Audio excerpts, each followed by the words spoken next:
I trusted him completely. That was my first mistake.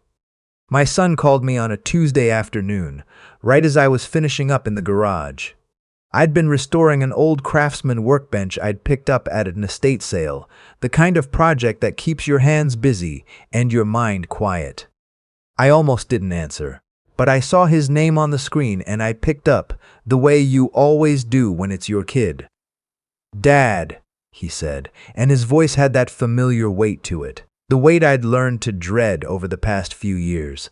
"Things are really tight right now. Tara got her hours cut at the clinic, and I'm still waiting on that contractor job to come through. We're not going to make rent this month." I set down my sandpaper. How much? $1,800 would cover it. I transferred it before dinner. That was February. By April, it was the transmission on his truck. By June, it was Tara's dental work. Something about a crown that insurance wouldn't cover. Each time I wired the money, I told myself it was temporary, that he was getting back on his feet. That's what fathers do. You don't put conditions on helping your own kid. My name is Walt. No. I've been called Bud my whole life, which is what happens when your father is also named Walter, and someone has to give way. I'm 64 years old. I spent 31 years as a civil engineer for the county, retired at 62 with a decent pension and a house I own outright in Raleigh, North Carolina. My wife, Doris, passed 4 years ago from ovarian cancer. It was fast the way those things sometimes are. 14 months from diagnosis to the end. We'd been married 38 years. After she died, my son became the closest thing I had left to family. His sister lives in Portland, and we're not close. Different politics, different lives, a distance that goes beyond geography. But my son and I used to be tight. We'd watch Carolina games together, drive up to the mountains in the fall to see the leaves. He'd come by on Sundays sometimes, and we'd grill something and sit on the back porch until dark. That changed around the time he married Tara. I want to be fair here. I tried to like her. I really did. She's not a bad person, I don't think. She's just the kind of person who calculates everything, every gesture, every dinner, every visit, and always comes up net positive for herself. She has this way of making requests sound like she's doing you a favor by asking. The Sunday visits stopped. My son started calling mostly when something broke or something was due. I noticed, the way you notice when rain starts. Slowly, then all at once. By last October, I'd given them just over $22,000 across 18 months. I didn't keep a ledger at first. I started one later after the Alaska thing. That's what this is really about. The Alaska trip. My son called me in late September. He sounded genuinely low, not his usual phone call low, but something flatter, quieter. He said things had gotten worse. Tara's car needed work. His contractor hours had dried up with the season. They'd had to cancel their anniversary trip to Alaska, a cruise out of Seattle they'd been planning since spring. He said it hurt to give that up, but there was no way, they just couldn't justify it. "I'm sorry, son," I said, and I meant it. "It is what it is, Dad." We talked for maybe 20 minutes. He asked how I was doing. That was unusual. I told him I was fine, that I'd been thinking about doing some traveling myself, maybe getting out of Raleigh in the winter months. He said that sounded good. We hung up. 3 weeks later, I was on Facebook. I don't use it much. Doris set up an account for me years ago, and I log in maybe once a month to see if anyone's posted anything worth seeing. My high school friend Earl posts fishing photos. My neighbor Janet shares recipes. I mostly scroll past the political stuff without reading it. I was doing exactly that when something stopped me. A photo, posted by Tara on her public profile. Her and my son standing at the railing of a cruise ship, blue water behind them. Mountains in the distance, the kind you only see in Alaska. Those enormous, snow-covered ones that look like something out of a painting. They were both smiling, the big unguarded kind of smiling. Tara had a drink in her hand. My son had his arm around her. The caption said, "Finally on our Alaska adventure. Dreams do come true."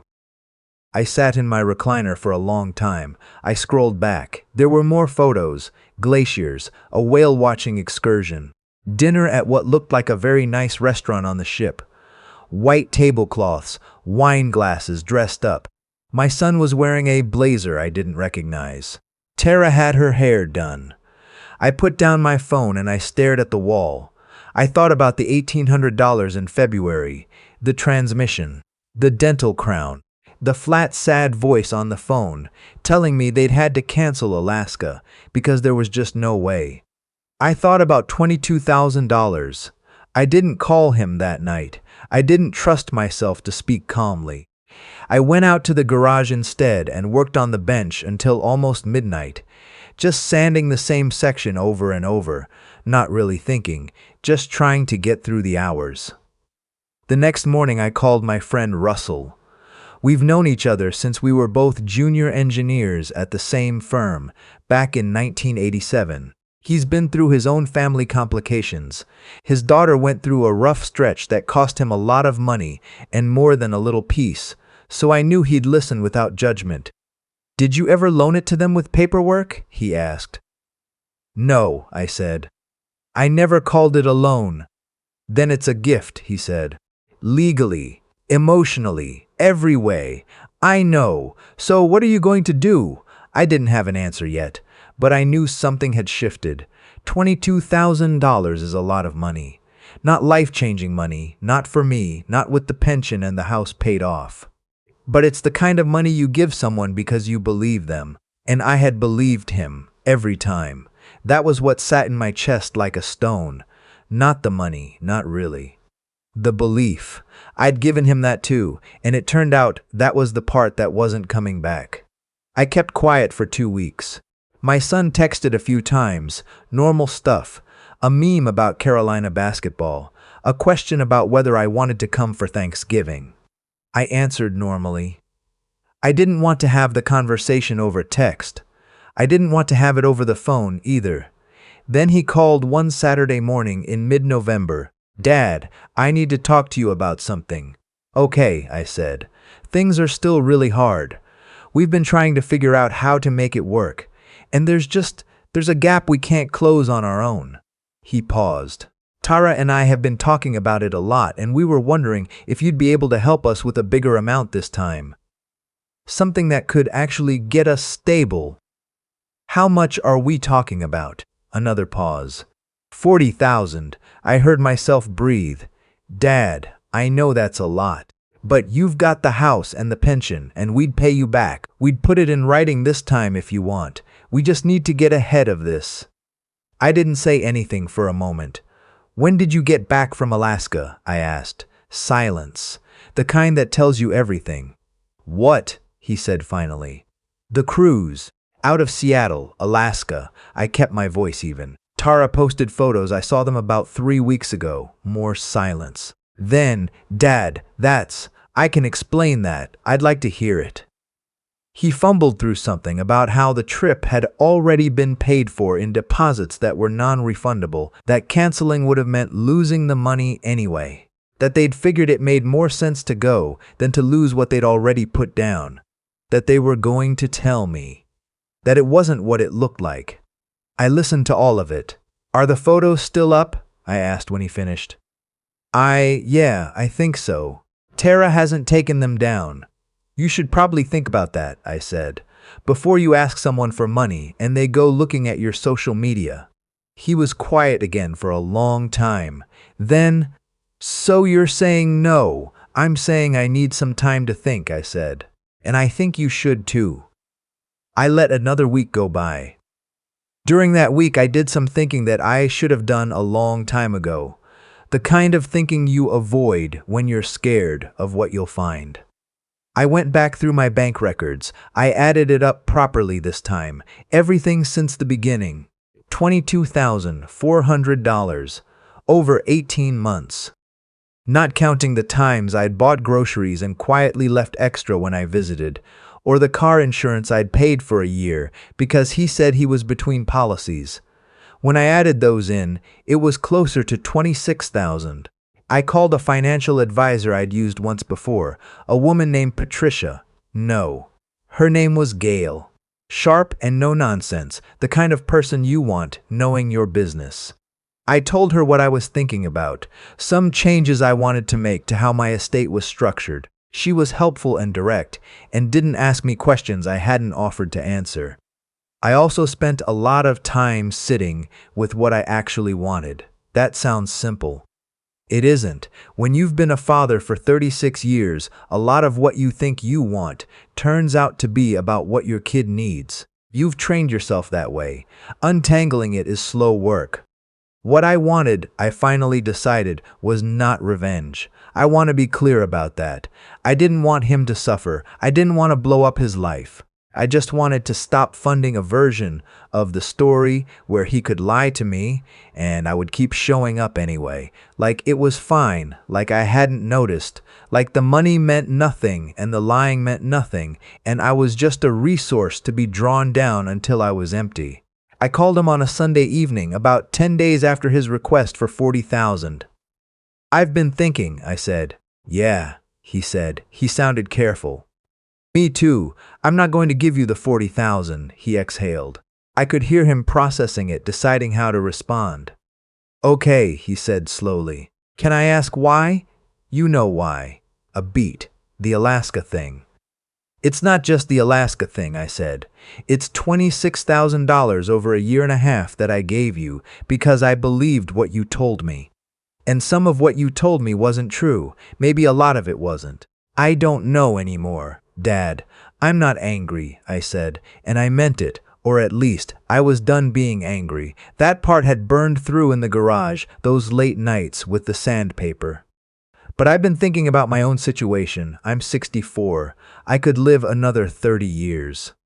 I'm not going to spend those years worried about whether I have enough, because I gave it away to someone who wasn't honest with me about why they needed it." He was quiet.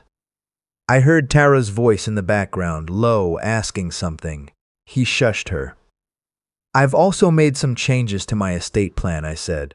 "I want you to know that, because I think it's the kind of thing a parent should tell their kid directly." "What kind of changes?" "The house," I said. "I'm putting it into a charitable remainder trust. It'll go to the Wounded Warrior Project when I'm gone, or some portion of it will. Gail is still working out the details. My liquid assets are being restructured too. You'll still be in my will. I'm not cutting you out.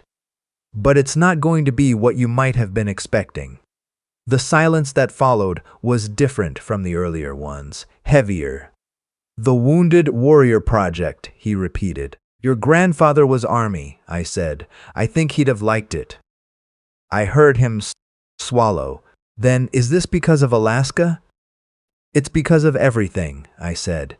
"It's because I realized I'd been making my decisions based on what I thought you needed, and I never stopped to think about what I might need. I'm doing that now." He started to say something. I could hear him working up to it. Probably Tara coaching him from across the room. And I said, gently, "I don't want to argue tonight. I just wanted you to hear it from me." We said goodbye. I don't know exactly how he felt. I didn't ask. What I did next sounds small, but it mattered to me more than almost anything in that whole stretch of months. I went online and I booked a trip. There's a small ship cruise that goes up the Inside Passage in May. Not a big floating resort, just an 80-passenger vessel that gets close to the glaciers. Real close, the kind of close where you can hear the ice. I'd read about it years ago in a magazine at a doctor's office, and I'd thought, someday, Doris would have loved it. She always wanted to see Alaska. I booked a cabin on the port side so I'd see the mountains in the morning. It cost $2,800, and it was the easiest money I'd ever spent. My son called 3 more times over the following 2 weeks. Twice I let it go to voicemail. The messages were what you'd expect. Variations on hurt, confusion, some anger, a little bit of guilt-tripping that I think he probably knew wouldn't land. The 3rd time I answered. We talked for almost an hour. It wasn't a good conversation, but it wasn't a disaster either. He said he felt like I'd made a decision about him, about who he was, without giving him a real chance to explain. I told him I understood why he felt that way. I also told him that I had given him a chance to explain. On the phone the morning I asked about Alaska, and what he'd told me hadn't added up. He asked if there was any chance I'd reconsider the estate changes. I said no. Then I said something I'd been thinking about for a while.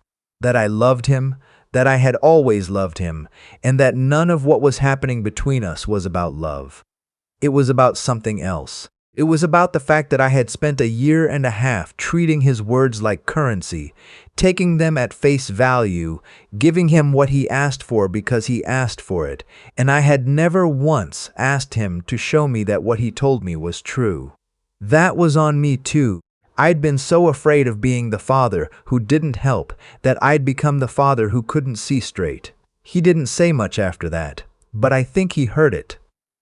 Before we hung up, I told him about the Alaska trip. The small ship, the inside passage, the portside cabin for the mountain views. There was a pause. Then he said, "I didn't know you wanted to go to Alaska." "I've wanted to go for years," I said. "I leave in May. I've already started packing a little. Just the things that need to be thought about early, the gear, the layers." I dug out Doris's old camera, the good one she used to take to the mountains. I had the battery pack replaced. I've been reading about glaciers, about how they move and how they form, and how, when the ice calves off into the water, it makes a sound like a rifle shot. I'm going to hear that sound. I don't know what happens with my son from here. I hope we find our way back to something, some version of Sundays and back porches and football games that doesn't require me to pretend I don't remember what happened. Maybe we will. People do. He's not a bad person either, I don't think. He just learned somewhere along the way that I was a soft target, and he took advantage of it, and now we both have to live with that and figure out what's left. What I know is that I'm 64 years old and I have a good pension and a house I own and 30 years ahead of me if I'm lucky. And I'm not spending those years waiting for a call that only comes when something needs paying. The bench is done, by the way. Came out beautiful. I put it in the garage, and every time I walk past it, I think about those nights I stood there, sanding the same spot over and over, working something out that I couldn't find words for yet. I think I found the words. Turns out, peace doesn't announce itself. It just shows up one morning, and you realize the stone in your chest is gone, and you can breathe again, and somewhere there's a ship waiting to take you to see a glacier, and that's enough. That's more than enough.